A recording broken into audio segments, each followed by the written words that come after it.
Bonjour mesdames et messieurs, merci de nous retrouver sur le www.radio.jena.tg dans votre émission L'heure du droit.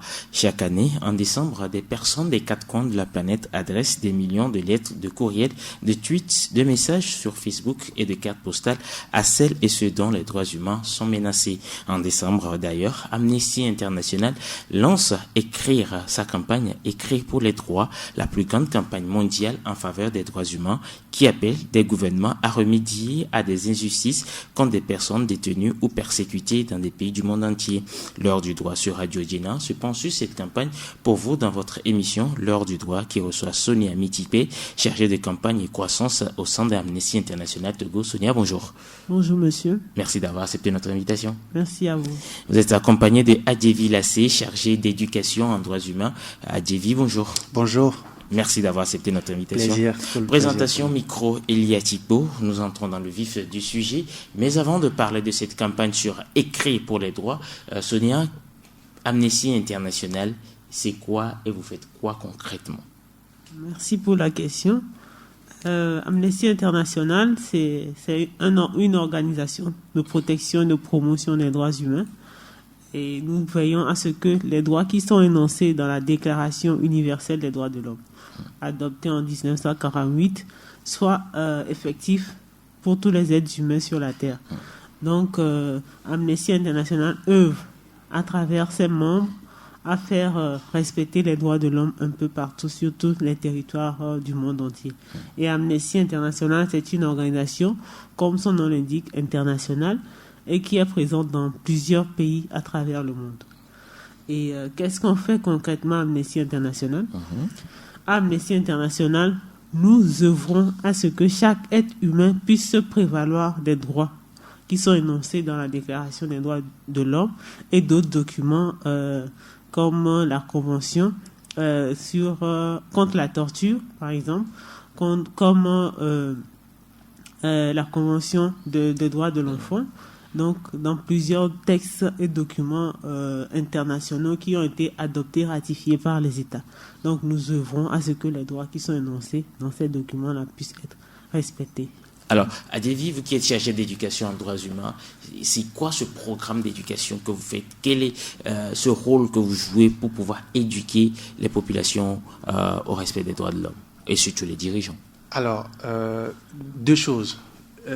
L'éducation aux droits humains dans le sens de que tous les êtres humains connaissent les droits, comme l'a dit Sonia, qui sont contenus fondamentalement dans la Déclaration universelle des droits de l'homme et les autres textes subséquents qui ont été adoptés par les États, que tous les citoyens connaissent ces droits et puissent les revendiquer si il arrivait que les droits-là sont violés. L'autre chose, c'est que notre conviction, c'est que plus les gens connaîtront leurs droits ou connaîtront les droits de l'homme, ils seront moins enclins à violer les dits droits. Donc, c'est les deux volets ou les deux objectifs principaux de les questions d'éducation aux droits humains. Donc, on veille à ce que ce soit en milieu scolaire, en milieu extrascolaire, dans les communautés à la base, etc., les uns et les autres connaissent leurs droits. Plusieurs activités sont menées dans ce sens. Et plus tard, ces gens, quand ils deviennent dirigeants, et d'ailleurs nous menons des actions également vis-à-vis des dirigeants, parce qu'ils connaissent déjà les droits de l'homme, ils connaissent les valeurs des droits de l'homme, ils veilleront à ce que ces droits soient respectés et qu'on ne les viole pas. Donc voilà un peu ce que comporte les visions du programme d'éducation aux droits humains d'Amnesty. Alors vous êtes sur le terrain, vous avez éduqué plusieurs populations. Est-ce que vous pensez aujourd'hui que les populations togolaises reçoivent mieux cette thématique des droits de l'homme, la protection des droits de l'homme? Je dirais affirmatif, parce que nos cibles, les personnes avec lesquelles nous travaillons, et plusieurs témoignages sont là, plusieurs évaluations sont là pour assermenter de ce que je dis. Il y a un changement dans leur vie. La manière de faire l'éducation aux droits humains d'Amnesty, ce n'est pas juste citer les droits ou article 1, article 2 ou ces genres d'histoires, mais l'idée c'est éduquer par les droits, pour les droits et avec les droits. Donc l'idée c'est que les droits soient inculqués au plus profond de l'être, que les personnes puissent vivre et respirer les droits humains. Donc nous travaillons dans ce sens avec des communautés à la base, Agomeglouzou, Kounou, etc. Pour ce qui est des travaux en milieu, dans les milieux ruraux, mais également dans les écoles. On a plus d'une cinquantaine de clubs dans 50 écoles, établissements publics comme privés, avec lesquels nous travaillons avec les élèves. Travailler avec les élèves dans le sens de animer les clubs, les amener à avoir des réflexes pour ce qui est de l'acceptation de l'autre, l'acceptation de soi, une meilleure connaissance des droits, le respect des valeurs, le respect des emblèmes de l'État, etc., etc. L'idée, au finish, comme je l'ai dit à l'entame, c'est que la personne puisse vivre et respirer les droits de l'homme. D'accord. Alors, Sonia, quand on écoute Adjevi, c'est-à-dire c'est une longue campagne, une série d'éducation, ce qui exige d'ailleurs des moyens. Quels sont les moyens d'action que Amnesty International en général et Amnesty International Togo en particulier dispose pour pouvoir mener à bien ces activités? Merci pour la question. Pour répondre à cette question, je partirai en fait de l'histoire d'Amnesty International. Oui. Amnesty International a été créé suite à un incident. Il y a un avocat britannique qui a été témoin de l'arrestation de 2 jeunes Portugais. Ils avaient juste porté un toast, comme on fait souvent quand on boit Chin. Donc eux, ça leur a valu en fait, ça leur a coûté en fait d'être allés en prison parce qu'ils ont juste porté un toast. Donc c'est suite à ça que le Britannique avocat s'est indigné et a lancé en fait un article dans un journal qui a fait le tour du monde pour appeler en fait les gens à signer pour que ces 2 jeunes Portugais puissent être libérés. Donc le premier moyen d'action que nous avons, c'est que nous écrivons des lettres. Et nous signons des pétitions. En fait, souvent quand vous verrez sur les affiches d'Amnesty International, on dessine un bic. Oui. On dit écrire peut changer une vie. Donc nous, notre moyen d'action premier, c'est l'utilisation du stylo pour écrire et signer des pétitions. En dehors de ça, nous faisons également des recherches sur le terrain. Et parce que si nous n'avons pas de quoi documenter ce que nous avançons, on ne sera pas crédible. Donc Amnesty International à des chercheurs sur différents continents et dans plusieurs pays où les droits sont violés, où il y a des crises humanitaires, où il y a des guerres. Amnesty envoie des chercheurs pour faire des recherches, pour avoir de la matière en fait, pour pouvoir demander aux gouvernants que les droits puissent être respectés. En dehors de ça, Amnesty également fait des plaidoyers et des lobbying pour que certains textes internationaux relatifs aux droits de l'homme puissent être adoptés par les États. Pour nous citer un exemple, Amnesty International était à l'origine de l'adoption de la Convention contre le commerce des armes. Amnesty était à l'origine de cette adoption-là. Donc voilà en gros les moyens d'action que nous avons pour faire éclore ou bien proclamer les droits humains. Ok. Au Togo, Amnesty International semble plus être virulent parce que quand moi j'ai connu Amnesty International, j'étais tout petit, c'était dans les affaires des morts retrouvés à la lagune de Baie, où j'ai attendu Amnesty International très virulent, mais depuis un certain temps, c'est comme si vous êtes passé un peu en underground, comme on le dit en tout cas. Pas du tout. Ok, Adjevi prend la parole. Chaque situation, chaque contexte avec ses réactions, ses réalités.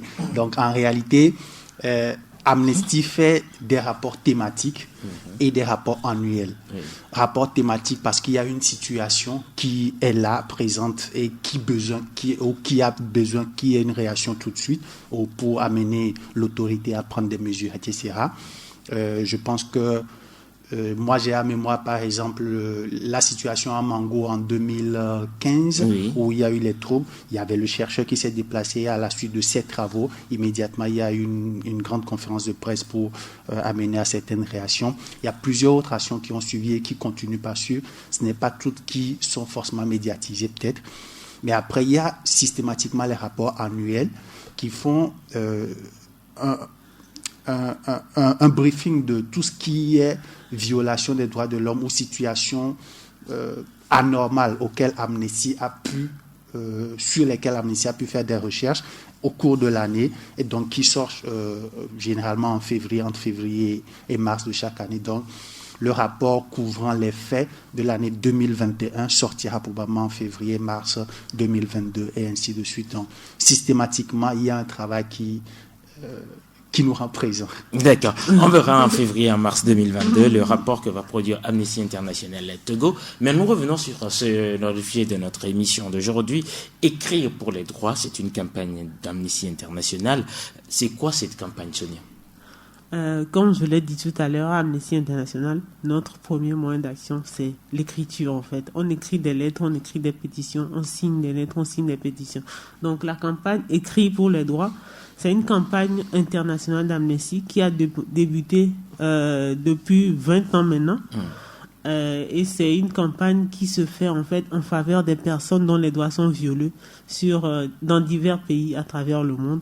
Et particulièrement pour ce cas, pour cette année, 10 personnes ou bien 10 cas ont été choisis pour faire l'objet de Écrit pour les droits. Donc, Écrit pour les droits, c'est que nous écrivons des lettres, nous lançons un appel à toutes les personnes qui sont concernées, qui se sentent concernées par la question des droits humains, à écrire pour que des personnes qui sont derrière les barreaux, des personnes qui sont emprisonnées injustement, des personnes dont leurs vies sont menacées, puissent être en fait recouvrées la liberté.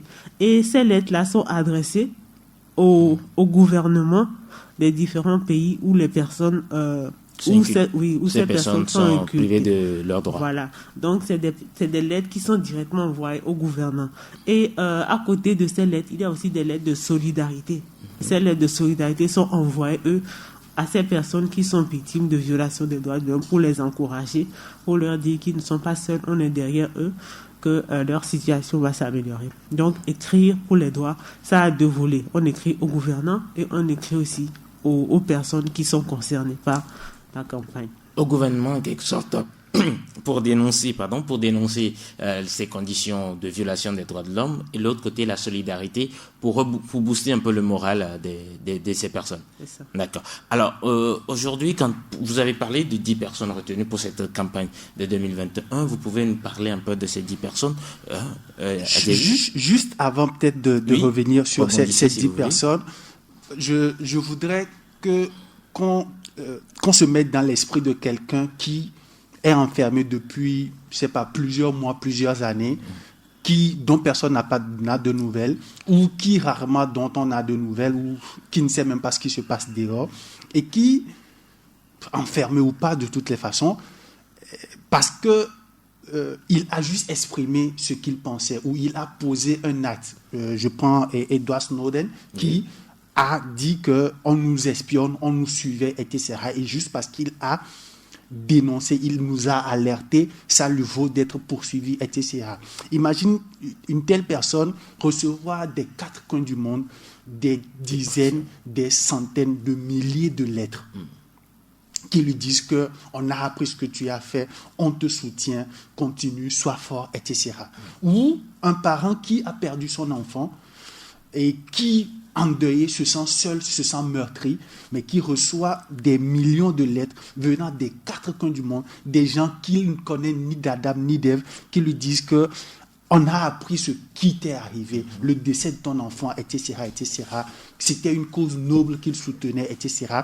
Mais que, tiens fort, on te soutient, on va pousser jusqu'à ce que justice soit faite, etc. Imaginez l'état d'esprit dans lequel se trouveraient ces personnes-là qui reçoivent ces lettres de solidarité. Ça rebooste, ça requinque. Donc, c'est un peu l'esprit dans lequel se trouve l'action de solidarité qu'il y a derrière la campagne écrit pour les droits. De la même manière, et derrière, les dirigeants, quoi qu'on dise, ils tiennent également à leur image. Ils veulent savoir qu'ils sont bien vus de dehors, qui sont les meilleurs ou qui sont les plus appréciés, voilà, etc. Maintenant, imaginez maintenant le contraire, que toi qui voudrais être bien vu ou qui pense être bien vu, mais que des lettres tombent des 4 coins du monde disant que on a appris que tu as enfermé telle personne juste parce que la personne a fait telle chose. Oh, quand même, monsieur le président. Des choses assez banales. Voilà, il faut. Et ça tombe par dizaines, par centaines. Ou imaginez votre compte Twitter en tant que dirigeant recevoir des notifications sur notifications juste parce que votre compte est tagué par des millions de personnes vous demandant de. À un moment, ça suscite quelque chose en vous, ça vous amène à agir d'une autre manière. Voilà. Donc, c'est un peu l'esprit ou toute l'action qu'il y a derrière la campagne écrite pour les droits. Maintenant, on revient. Les 10 personnes retenues. Oui. Il s'agit de qui? Voilà, Et pourquoi Pourquoi c'est elle? Pourquoi c'est eux? Pourquoi ce n'est pas moi? Exactement. Je vais essayer de donner quelques noms. Jerry complétera si j'ai oublié certains. Oui. J'ai un cas devant moi ici. Elle s'appelle Wendy Galarza. Elle est mexicaine. Et en fait, lors d'une manifestation contre les violences faites aux femmes, elle a reçu une balle parce que la police a tiré lors de la manifestation. Et donc, suite à ça, elle a déposé une plainte contre la police. Oui. Et aujourd'hui, en fait, elle veut que cette plainte-là puisse aboutir. Et donc, Amnesty International a pris à bras le corps son cas en demandant que nous puissions écrire une lettre pour soutenir Wendy Galarza. Voilà, pour qu'elle puisse enfin obtenir justice, parce qu'elle a été gravement blessée lors de cette manifestation-là. On a également le cas d'une jeune palestinienne. Oui. Elle s'appelle Jana Jihad. Elle est en fait harcelée par le gouvernement israélien. Le gouvernement israélien. Voilà, tout juste parce qu'elle défend en fait son territoire, la Cisjordanie. Jana Jihad. Voilà. Territoire palestinien occupé. Elle est palestinienne. Voilà, elle est palestinienne.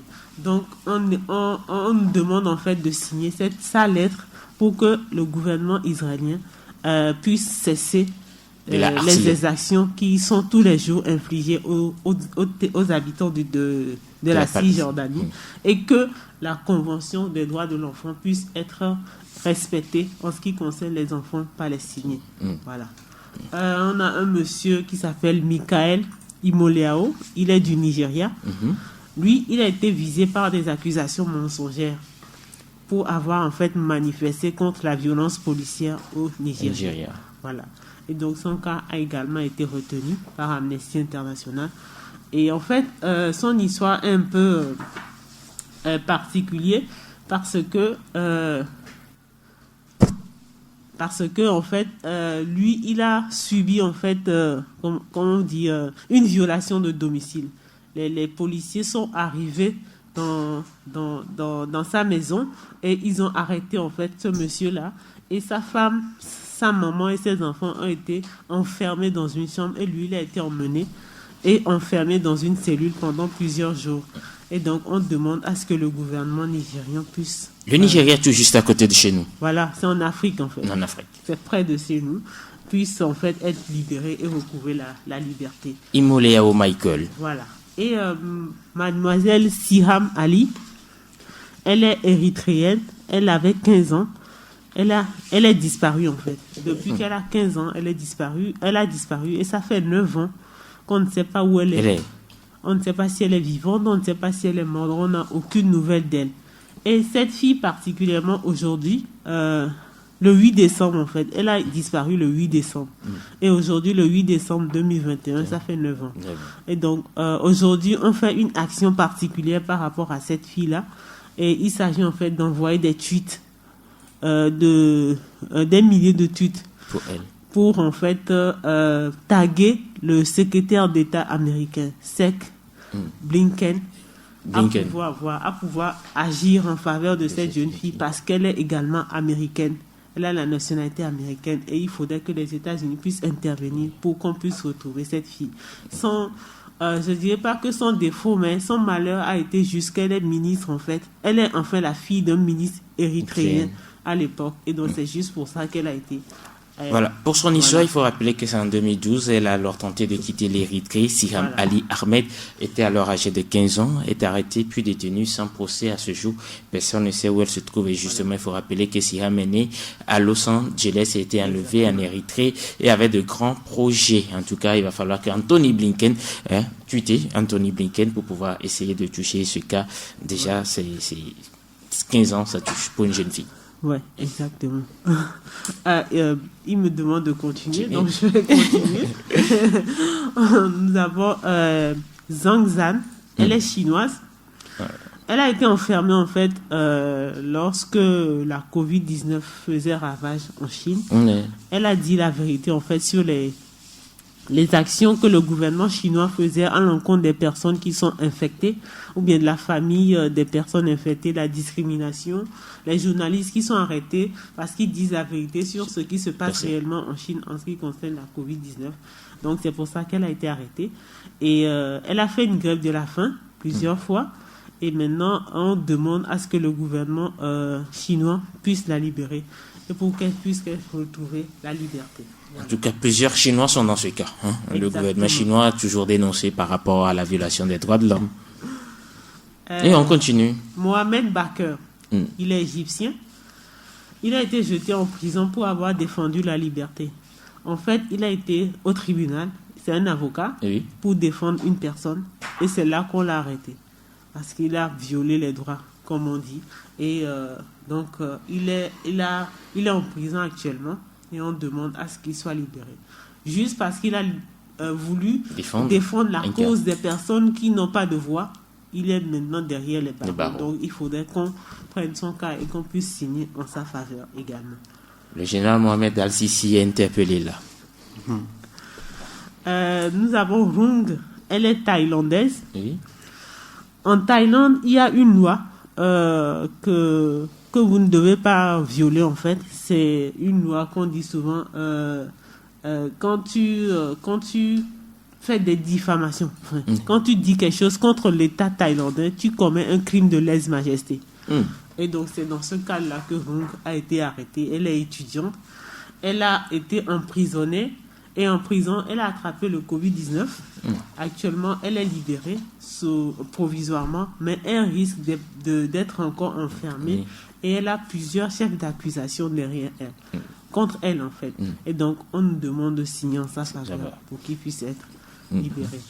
Et le dernier cas que j'ai, je pense que c'est Lassé qui l'a à son niveau. Oui, vous allez garder la parole à Djevi Lassé. La femme ne va pas parler toute seule. Maintenant, on y va avec les cas que vous avez avec vous. Les deux derniers cas. Les deux derniers cas, il y a Bernardo, il est guatémaltèque, donc de Guatemala, qui lui a été emprisonné juste parce qu'il a défendu une rivière sacrée chez eux là-bas. C'est-à-dire qu'arrivé un moment où on voudrait détruire ou faire certaines installations dans la zone, il s'y est opposé avec d'autres membres de sa communauté et ça lui a valu une arrestation juste pour ça. Et en clair, c'est pour demander également que les charges retenues contre lui soient levées et qu'il soit libéré. Mikita, il est bélarusse, qui, adolescent, a été frappé, chicoté et électrocuté, surtout à la prison, pour ses convictions également en termes de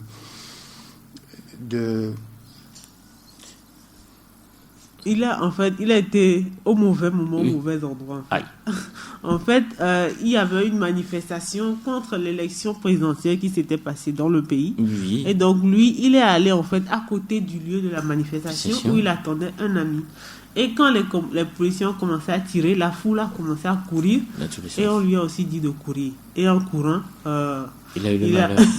en fait, le lendemain, la police s'est retrouvée devant chez lui et l'a arrêté parce qu'il a occasionné en fait un cocktail Molotov contre les policiers. Oui. Donc c'est sur cette prétendue accusation qu'on l'a arrêté. Et actuellement, on demande juste qu'il puisse en fait qu'on puisse en fait faire un procès en bonne et due forme en respectant le code des droits, la convention des droits de l'enfant, parce qu'il est mineur. Il est mineur. Voilà. En somme, ça paraît être des histoires banales, les unes comme les autres, des histoires que nous connaissons, mais que nous vivons tous les jours. Que nous vivons tous les jours, ou que les Togolais également, ou ailleurs, peu importe, diront que il y a ça chez nous, il y a ça chez nous. Oui, mais il a fallu à un moment qu'on retienne certaines de ces histoires-là, une dizaine, parce que c'est des vécus également de chez nous, sont censés nous toucher nos cœurs et demander que ces situations changent. Une dizaine, en essayant également d'avoir l'équilibre régional. Vous aurez constaté l'Égypte, le Nigeria, l'Érythrée, le Mexique, Bélarussie, Guatemala, pour avoir une certaine équilibre régional également, parce que les violations des droits de l'homme sont partout, sont sur tous les continents.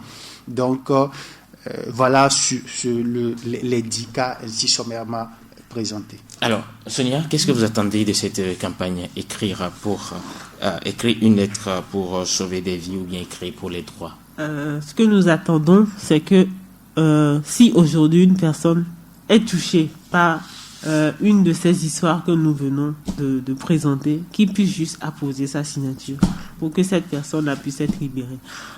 Il y a des gens qui diront que est-ce que le fait juste de signer, ça va changer quelque chose?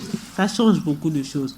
Pour donner un exemple, les cas que nous avons eus en 2020, il y a trois situations qui ont évolué par rapport à ces cas-là.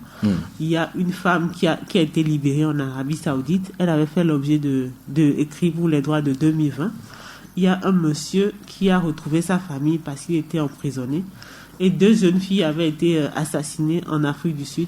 L'enquête n'évoluait pas, mais avec la campagne écrite pour les droits, aujourd'hui, l'Afrique du Sud a décidé de rouvrir l'enquête. Et donc, c'est en fait tout juste pour dire aux gens qui ne disent pas que le fait de signer, c'est juste banal. Ça porte beaucoup de fruits. L'année passée, nous avons récolté plus de 4 millions de signatures de par le monde. Signatures, tweets, messages Facebook, tous les jours. Comme Adjevi l'a dit auparavant, la campagne écrit, quand tu es un dirigeant et que tous les matins tu vas au bureau, tu reçois une lettre d'une personne que tu ne connais même pas, d'un pays que tu n'as jamais entendu parler. Tous les jours, tu reçois des tweets. C'est-à-dire, ça interpelle ta conscience. Donc, ce que nous voulons juste dans cette campagne, que les gens qui sont touchés puissent signer, que ces personnes puissent retrouver la vie.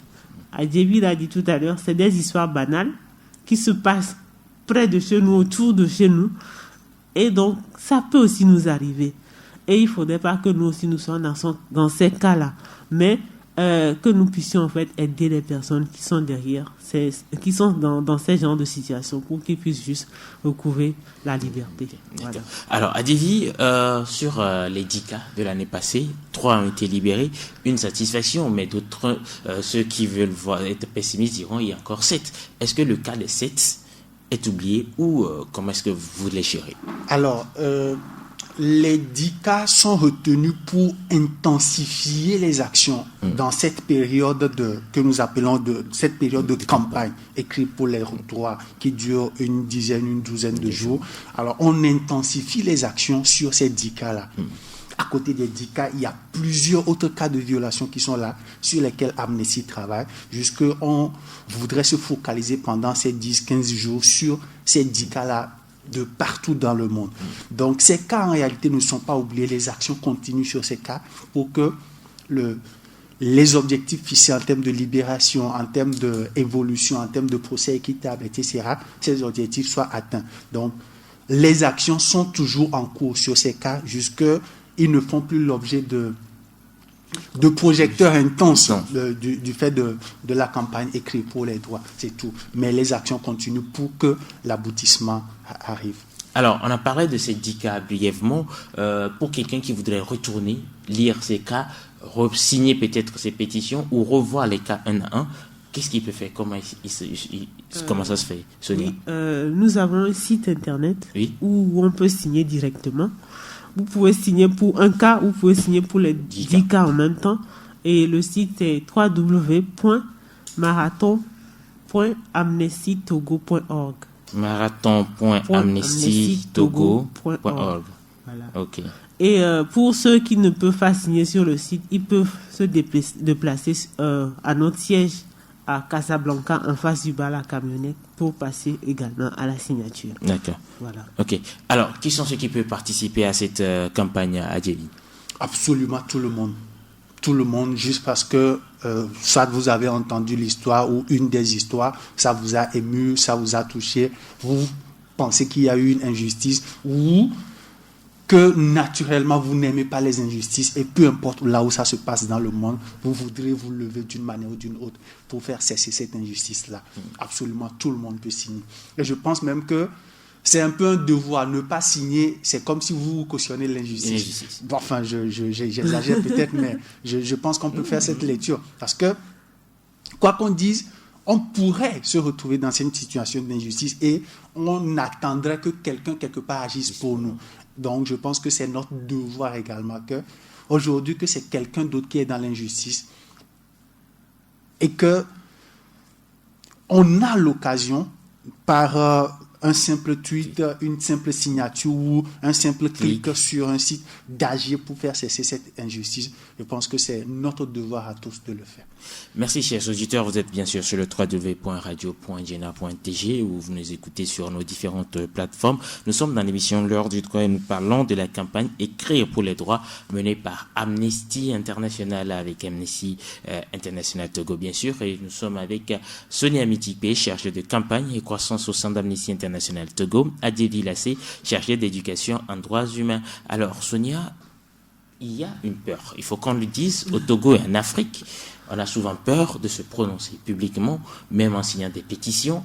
Est-ce qu'aujourd'hui, en signant ces pétitions, il y a une garantie de ne pas peut-être avoir quelques risques, quelques coups derrière? Oui, absolument. Il n'y a absolument rien derrière. Quand tu signes, tu n'as pas à être inquiété. Moi, je donne souvent mon exemple. Hein. Moi, je suis membre d'Amnesty depuis plus de 10 ans. J'ai toujours eu à signer des pétitions. Jamais je n'ai été inquiété par rapport à ça. Donc, en fait, c'est en fait aussi la manifestation de notre liberté d'expression. On est libre de signer, on est libre de ne pas signer. Mais ce serait mieux de signer pour faire sortir quelqu'un de prison. Et en signant, n'ayez pas à l'idée que quand tu signes, il y a quelqu'un qui te voit. Demain, on va venir t'arrêter ou quoi que ce soit. Il n'y a absolument rien. Il n'y a absolument rien derrière la signature. Donc, n'hésitez pas à signer. Signez massivement. Alors, je pense juste également, en termes de complément, que, comme l'a dit Sonia, c'est des millions et des millions de signatures que nous obtenons. Donc, c'est limite quand on a extrêmement peur, considérons juste que notre signature là, notre nom là, va se noyer dans les millions. C'est comme une goutte d'eau dans la mer. Voilà, exactement. Et donc et de toutes les façons, et comme vous l'avez constaté, puisque peut-être majoritairement on s'adresse aux Togolais, la plupart des cas que nous présentons ici sont très Ils ne sont pas togolais. Voilà. Donc, fondamentalement, il n'y a pas de quoi avoir peur pour un Togolais, je pense. Pour le plus peureux des Togolais, je pense. Donc, mais même il y a des cas sur le Togo pour lesquels les Togolais signent ou pour lesquels nous signons.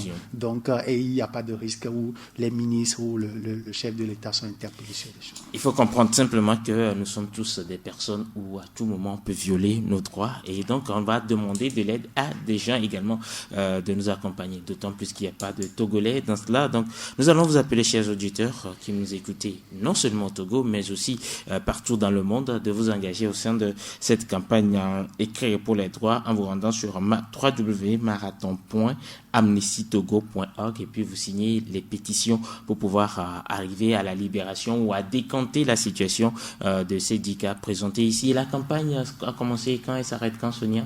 Vous qui êtes chargée de la communication. La campagne a commencé au Togo le 2 décembre et ça se poursuit jusqu'au 13 décembre. En fait, la période, en fait, c'est juste pour aboutir à l'apothéose du 10 décembre, qui est la journée internationale des droits de l'homme. Donc, c'est pendant cette journée-là, ou bien cette période-là, qu'on intensifie, en fait, la campagne en faveur de ces personnes. Et la campagne ne s'arrête pas le 10 décembre, comme Adjeli a déjà eu à le dire. Les actions continueront tout le temps où ces personnes-là ne seront pas à libérer ou bien ne verront pas leur situation s'améliorer. Donc, cette période, c'est juste pour intensifier ces cas-là, pour porter haut ces cas et pour qu'on puisse agir. Mais après le 10 décembre, les actions continueront. Après le 10 décembre, on peut toujours signer les pétitions. Il n'y a pas de souci. Sur ces cas-là, les 10 cas qu'on vient de présenter ou d'autres cas qui sont toujours là, qui constituent des violations des droits de l'homme. Malheureusement, ces violations continuent. Donc, notre action ne va pas cesser non plus. Tant qu'il y aura des humains, c'est qu'il y aura des violations des droits humains. Vous avez parlé du 10 décembre, Journée internationale des droits de l'homme. Une action en vue avec Amnesty. Amnesty fait quoi déjà pour le 10? Sonia, chargée de communication. On se charge en fait de cette campagne-là. Oui. Et par rapport au 10 décembre même, je pense qu'on informera sur ça. C'est ça, d'accord. Alors, comment est-ce que je peux militer au sein de Amnesty International? Ou bien, il y a Adjeli qui va ajouter quelque chose. Je pense que l'action en vue qu'on veut faire, en fait, c'est de faire un Facebook Live où on parlera, en fait, de ce que c'est qu'Amnesty, ce que nous faisons, des campagnes d'amnistie, ce que chaque personne peut faire en tant que personne pour aider en fait au respect des droits de l'homme. Donc, il y aura une action quand même Facebook, mais derrière cette action, on fera de petites actions aussi. D'accord. Alors, Adjevi, comment est-ce que je peux militer au sein d'Amnesty International? Et peut-être comment est-ce que vous-même vous êtes arrivé à Amnesty International? Ça peut servir d'expérience. Comment on peut militer à Amnesty d'abord peut-être parce que militer à Amnesty c'est la chose la plus libre et facile parce que il suffit soi-même d'être convaincu que d'abord les injustices sont toujours là dans le monde et d'en faire une affaire personnelle, de dire que je peux par ma maudique personne, mes maudiques contributions, faire cesser les injustices, les violations des droits de l'homme. Donc Amnesty, c'est une association de membres. Ce n'est pas... Je sais qu'il y a des gens qui pensent que Amnesty, c'est ONG élitiste, c'est les férus de droit ou c'est les grands qui sont... Non, il n'en est absolument rien. Il y a peut-être cette volée-là, puisqu'il faut avoir un personnel qui fasse des travaux techniques. Mais Amnesty est fort de ses membres, en fait. Amnesty, c'est des millions de membres partout dans le monde, y compris au Togo. Au Togo, il y a 3000 membres au moins au Togo qui sont membres d'Amnesty. Donc, pour être membre d'Amnesty, comme je le disais, il suffit de dire que je peux également aider à faire cesser des violations des droits de l'homme, aider à ce que les gens connaissent mieux leurs droits, etc. Et donc, pour cela, vous vous approchez du siège d'Amnesty à Togo Casablanca, on vous dira il y a un petit droit d'adhésion à verser comme n'importe quelle association parce que Amnesty ne prend pas de l'argent des gouvernants, des États pour travailler. Amnesty travaille avec l'argent que ses membres versent, que les donateurs versent, pour s'assurer une certaine indépendance. Quand vous prenez l'argent de, je ne sais pas, de l'Allemagne, voilà, demain vous ne pouvez pas critiquer cette personne, on vous coupe votre mandat. Donc c'est pour éviter cette dépendance-là et on tient à notre indépendance. On préfère l'argent ou les sous que les membres nous donnent. D'où on a besoin justement de plus de membres pour pouvoir mieux impacter les droits de l'homme. Ouais. Votre expérience au sein d'Amnesty? Mon expérience au sein d'Amnesty,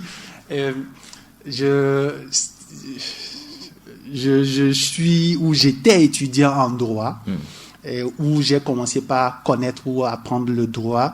Et en apprenant le droit, j'apprenais également de plus en plus les injustices un peu partout dans le monde à travers la documentation et également au Togo. L'histoire du Togo et tout ce qui va avec. Et honnêtement, ça indignait, ça révoltait un peu. Comment se fait que telle chose n'est pas faite? Comment se fait-il que telle autre chose est faite comme ça? Et dans cette situation-là ou dans ce contexte, j'ai eu l'occasion, par le truchement d'un aîné, de savoir il y a une association Amnesty International qui travaille pour faire cesser les violations des droits de l'homme. Autant transformer mon indignation en action à travers cette association-là, Amnesty International, d'où mon adhésion dans un groupe local, puisque Amnesty travaille également avec des groupes locaux qui sont un peu partout sur le territoire du Togo. Donc j'ai fait une adhésion dans un groupe local qui se trouvait à Lomé ou qui se trouve à Lomé, où on faisait des actions de sensibilisation, d'information, de signature de pétitions, etc., pour faire cesser les violations. Ce n'était pas forcément les violations que j'avais vues et qui m'ont indigné, mais c'est d'autres que Amnesty m'apportait ou sur lesquelles Amnesty m'informait. Et ça me consolait du fait que peut-être que je n'agis pas sur ce que je veux ou ce que je vois tout de suite là, mais d'autres personnes sont également en train d'agir sur ce que moi je suis en train de voir là, pendant que moi j'agis sur les cas d'autres personnes. Donc ça réconfortait, ça consolait. Et puis chemin faisant, voilà. Belle expérience en tout cas. Sonia, quel sera votre mot de la fin? Mon mot de fin, c'est d'abord appeler les gens à pouvoir signer en fait en faveur des personnes qu'on vient de présenter tout à l'heure. Aujourd'hui, c'est eux qui sont dans le besoin. Et le seul fait de prendre un bic et de signer, le seul fait d'aller tweeter ou bien d'aimer en fait une pétition ça changera la vie de quelqu'un. Donc, n'hésitez pas à signer. Et secondo, j'aimerais encore lancer un appel pour que les gens puissent nous suivre par rapport à notre Facebook Live qu'on fera. Il y aura beaucoup plus d'explications, d'informations là-bas. Et aussi, la troisième chose, faire un petit clin d'œil aux 16 jours d'action contre les violences faites aux femmes. On est également dans cette période-là qui se termine le 10 décembre. Et donc, le thème, c'est d'arranger le monde et de mettre fin à la violence à l'égard de la femme. Donc, partout où nous sommes, n'oublions pas que peut-être aujourd'hui, une petite fille sera excisée quelque part dans le monde. Une femme sera battue par son mari. Une femme sera violée. Une femme sera harcelée au service. Exactement. Donc, n'hésitons pas également à soutenir cette campagne en faveur des femmes. Et pour terminer, j'aimerais juste remercier la Radio Diena pour l'invitation et beaucoup de courage à vous. Merci beaucoup. Merci. Je rappelle pour vous aider que le www.marathon.amnestytogo.org est toujours disponible pour aller signer les pétitions ou aller suivre les cas. Alors, Adjevi Lassé, mon mot de fin, c'est votre mot de fin également, c'est-à-dire marathon.amnestytogo.org. Tout simplement pour mieux prendre contact des cas, mieux prendre connaissance des histoires de vie des 10 cas que nous avons pour cette année et surtout passer à l'action, c'est-à-dire que signer une pétition, de renseigner les cases qui sont là et informer ou alerter les autorités de ces États pour que ces violations des droits de l'homme changent. Et enfin, vous dire merci également, cher Élie, pour votre disponibilité à nous inviter, à nous recevoir ici aujourd'hui. Merci, j'espère que ça ne sera pas la dernière fois que vous allez passer parce que les droits de l'enfant m'intéressent beaucoup et vous êtes le chargé à l'éducation.